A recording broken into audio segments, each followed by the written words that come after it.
Hello friends, आप सब जानते हैं प्रधानमंत्री पोषण शक्ति निर्माण योजना शैक्षणिक सत्र 2024-25 के लिए यहाँ पर नया मेनू आया है और नया प्रमाण आया है। नए मेनू और नए प्रमाण के हिसाब से हम स्कूल लेवल पर रिकॉर्ड किस तरह मेंटेन करेंगे, उसके लिए यहाँ पर एक एक्सेल शीट बनाई गई है। आइए सबसे पहले हम एक्सेल शीट किस तरह डाउनलोड करेंगे। वीडियो के डिस्क्रिप्शन में स्कूल के ब्लॉग की लिंक दी हुई है। सबसे पहले हम वो लिंक क्लिक करके यहाँ पर ब्लॉग ओपन करेंगे।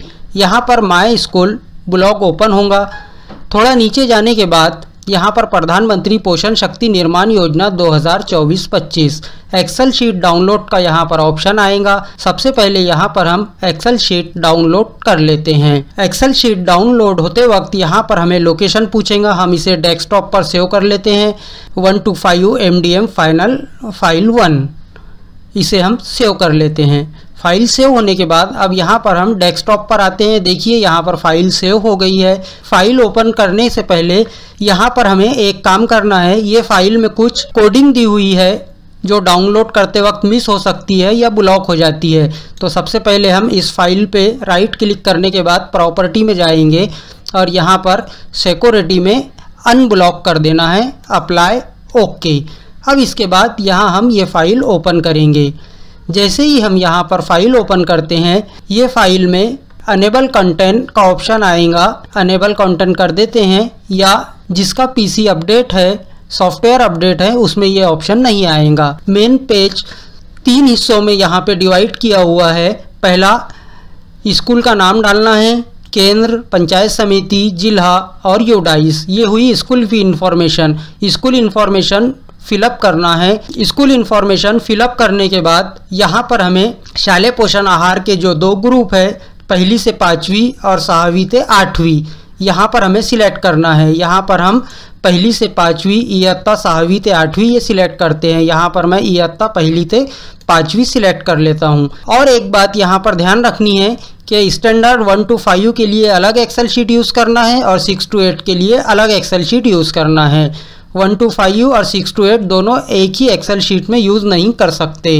अब यहाँ पर इयत्ता पहली से 5वीं सिलेक्ट करने के बाद हम प्रमाण पर आ जाते हैं। प्रमाण यहाँ पर पूरे 12 महीने के नाम दिए हुए हैं। सबसे पहला महीना अप्रैल 2024। ये क्लिक करने के बाद यहाँ पर जो पेज ओपन होगा, ये पेज के 3 पार्ट हैं। पहला प्रमाण नवे, दूसरा कॉलम प्रमाण जूने और तीसरा मागिल शिल्लक। अब यहाँ पर सितंबर 2024 में जो पत्रक आया है, वो पत्रक के हिसाब से यहाँ पर हमें प्रमाण की एंट्री करना है। एंट्री सिर्फ वाइट सेल में ही करना है। यहाँ पर मैं ऑलरेडी एंट्री कर चुका हूँ। इसके अलावा सितंबर से पहले का जो प्रमाण था, वो यहाँ पर प्रमाण जूने, इसके अंदर एंट्री की हुई है। इसी अब यहाँ पर मागिल शिल्लक में हमारा पिछला शैक्षणिक सत्र यानी शैक्षणिक सत्र 2023-24 मार्च एंडिंग का, वो यहाँ पर हमें एंट्री करना है मागिल शिल्लक की। इसके बाद यहाँ पर खर्च प्रति विद्यार्थी ये एंट्री करना है और मानधन, मददनीश, स्वयंपाकी ये हमें एंट्री करना है। ये एंट्री होने के बाद आइए अब हम जाते हैं दैनिक खर्च पर। अब यहाँ पर जैसे ही हम दैनिक खर्च का ऑप्शन क्लिक करते हैं, तो यहाँ पर एक नया पेज ओपन हो जाएगा अप्रैल 2 नाम से।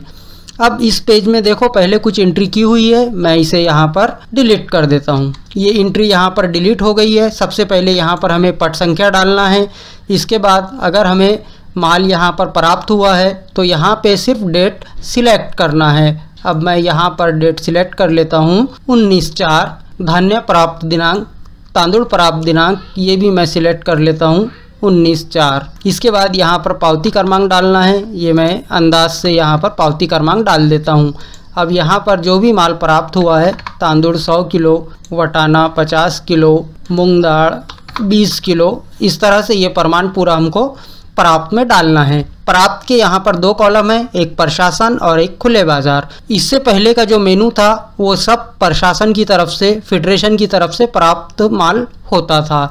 अब कुछ चीज़ें हमको यहाँ पर खुले बाजार से खरीदना है, तो ये आपको अपने डिस्ट्रिक्ट के सर्कुलर के हिसाब से कार्रवाई करना है। अब यहाँ पर ये एंट्री होने के बाद आइए सबसे पहले वाइट सेल है, यहाँ पर पट संख्या और उपस्थिति, ये दोनों में ही हमको एंट्री करना है। अब यहाँ पर मैं पट संख्या ले लेता हूँ 40, उपस्थिति ले लेता हूँ 38।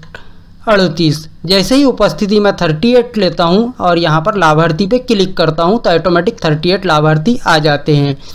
अब यहाँ पर हमने इससे पहले के पेज पे जो प्रमाण यहाँ पर भरे थे, जैसा प्रमाण नवे, प्रमाण जूने। अब प्रमाण नवे के अंदर खीरसाठी, शिजविण्यासाठी ये 2 पार्ट हो गए, जबकि प्रमाण जूने पे डायरेक्ट हम खिचड़ी बनाते थे या साहित्य डायरेक्ट बनाने के लिए यूज़ करते थे। तो अब यहाँ पर 2 ऑप्शन हो गए हमारे पास, नया प्रमाण और जूना प्रमाण। अब यहाँ पर सबसे पहले हम जूने प्रमाण ओल्ड ले लेते हैं। अब यहाँ पर ओल्ड लेने के बाद हमें यहाँ पर मेनू कोड सिलेक्ट करना है। अब मेनू सिलेक्ट में यहाँ पर मैं मूंग दाल सिलेक्ट कर लेता हूँ। जैसे ही मैं मूंग दाल सिलेक्ट कर लेता हूँ, ये आगे का कैलकुलेशन यहाँ पर ऑटोमेटिक जनरेट हो गया है। यहाँ पर हमें कोई एंट्री करने की, कोई फॉर्मेलिटी करने की यहाँ पर गरज नहीं है, कोई ज़रूरत नहीं है। अब इसी के साथ साथ हम यहाँ पर नवे प्रमाण लेकर देखते हैं। अब जूने प्रमाण में देखिए, यहाँ पर तांदूल 3.8 3 किलो 800 ग्राम आया है और एकूण 3 किलो 800 ग्राम है। खीरसाठी 0 है। इसके अलावा मूंग दाल डायरेक्ट 760 ग्राम आई है। वटाना और बाकी सब चीज़ें जो यूज़ नहीं हुई वो 0 है। ये सारे सेल अपने मेनू कोड पर डिपेंड करते हैं, इसलिए मेनू कोड को वेरीफाई करना ज़रूरी है। अब इसके बाद हम यहाँ पर नया प्रमाण लेके देखते हैं। नए प्रमाण में पट डालते हैं हम 40, इसके बाद उपस्थित डालते हैं यहाँ पर 40। जैसे ही हम यहाँ पर उपस्थिति डालते हैं, यहाँ पे लाभार्थी 40 हुआ। अब हमें नया प्रमाण टैली करना है। अब यहाँ पर प्रमाण में हम न्यू सिलेक्ट कर देंगे। न्यू सिलेक्ट करने के बाद अब यहाँ पर मेनू कोड सिलेक्ट करेंगे। मेनू कोड में देखिए, यहाँ पर जो नए मेनू कोड है वो ऑटोमेटिक डिस्प्ले हो जाएंगे। वेज पुलाव, मूंग दाल खिचड़ी, अंडा पुलाव, चौड़ी खिचड़ी, मसूरी पुलाव, मसाले भात, सोयाबीन पुलाव, मटकी की उसड़, ये सारे यहाँ पर हमको सिलेक्ट करना है। अब यहाँ पर मैं सबसे पहले वेज पुलाव सिलेक्ट करता हूँ। जैसे ही मैंने वेज पुलाव सिलेक्ट किया और मेनू का प्रमाण न्यू लिया हूँ, तो यहाँ पर देखिए तांदूळ शिजविण्यासाठी 3 किलो 600 ग्राम, खीर के लिए 400 ग्राम, एकूण 4 किलो। इसी तरह हमने वेज पुलाव सिलेक्ट किए थे, इसलिए वटाना शिजविण्यासाठी 400 ग्राम और स्प्राउटसाठी 400 ग्राम, यानी टोटल 800 ग्राम ऑटोमेटिक यहाँ पर जनरेट हो गया है। अब यहाँ पर प्रमाण ये वही आएगा जो हमने इससे पहले के पेज पे, प्रमाण के पेज पे सिलेक्ट किए थे। इस तरह से ये पूरा एक्सेल शीट काम करेगा। यहाँ पर हमको मददनीश या सहयोगी मानधन डालने की ज़रूरत नहीं है, ये ऑटोमेटिक इससे पहले के पेज से जो यहाँ पर हमने फिलअप किए थे वहाँ से ये आ जाएगा। अब ये एक्सेल शीट पूरी कंप्लीट होने के बाद यहाँ पर देखिए एकूण खर्च, यानी जितने साहित्य यूज़ हुए एकूण वो आ गया है। इसके बाद जो हमारा इस महीने में टोटल प्राप्त एकूण था, मागिल शिल्लक प्राप्त ऐसा एकूण हुआ था, उसमें से ये माइनस होकर नीचे जो है महीना आखिर शिल्लक का काउंटिंग ऑटोमेटिक हो गया है। अब यहाँ पर ये सारी शीट भरने के बाद अब हमें मासिक अहवाल की ज़रूरत होती है, जो हमें ऑफिस में देना पड़ता है। अब यहाँ पर हम मासिक अहवाल क्लिक करते हैं। मासिक अहवाल क्लिक करने के बाद यहाँ पर ऑटो जनरेटेड एक मासिक अहवाल तैयार हो गया है। अब यहाँ पे देखिए धान्य प्राप्त दिनांक, तांदूल प्राप्त दिनांक, पट संख्या। अब यहाँ पर पट संख्या 0 है, हमने यहाँ पर शायद पट संख्या एंट्री नहीं किए हैं। अब यहाँ पे मैं 40 पट संख्या एंट्री करता हूँ। अब देखते हैं यहाँ पर पट संख्या 48 है, एकूण उपस्थिति 78 है, ताटांची संख्या 78 है, अन्न शिजवून देण्याचा दर 2 रुपये 8 पैसे है, टोटल खर्च आया है 162 रुपये 24 पैसे। इस तरह से ये पूरा अहवाल ऑटोमेटिक यहाँ पर जनरेट हो गया है।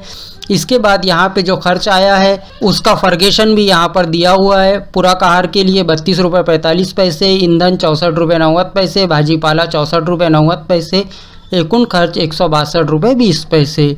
इस तरह से जो है तो ये ऑटोमेटिक हमारा मासिक अहवाल जनरेट हो गया है। अब इसकी प्रिंट लेने के लिए यहाँ पर हम प्रिंट का ऑप्शन दबाते हैं, ये प्रिंटर पर क्लिक करते हैं। जैसे ही हम यहाँ पर प्रिंटर पे क्लिक करेंगे, यहाँ पर प्रिंट प्रीव्यू पेज में हमें यहाँ पे प्रिंट का ऑप्शन मिलेगा। अब चाहे तो हम इसे प्रिंट दे सकते हैं डायरेक्ट प्रिंटर सिलेक्ट करके, या माइक्रोसॉफ्ट प्रिंट टू PDF में भी सेव कर सकते हैं। यहाँ पर हम Microsoft Print to PDF save कर लेते हैं। अब यहाँ पे लोकेशन पूछ रहा है, डेस्कटॉप, इसका नाम दे देते हैं हम अप्रैल 2024। इसे मैं सेव कर लेता हूँ। अब यहाँ पर हम डेस्कटॉप पर जाकर चेक करते हैं अप्रैल 2024। देखिए यहाँ पर ये PDF हमारी सेव हो गई है। इस एक्सेल शीट की मदद से हम हमारा शालेय पोषण आहार का रिकॉर्ड स्कूल लेवल पर बहुत अच्छे से और बिना किसी कन्फ्यूजन के और बिना किसी टेंशन के मेंटेन कर सकते हैं। उम्मीद है आपको ये एक्सेल शीट पसंद आई होंगी और आप इसे ज़रूर डाउनलोड करेंगे और अपने दूसरे दोस्तों को भी शेयर करेंगे। ये सारा काम होने के बाद यहाँ पर हम सेव एंड क्लोज का ऑप्शन दबा देते हैं। ये फाइल हमारी सेव और क्लोज हो चुकी है।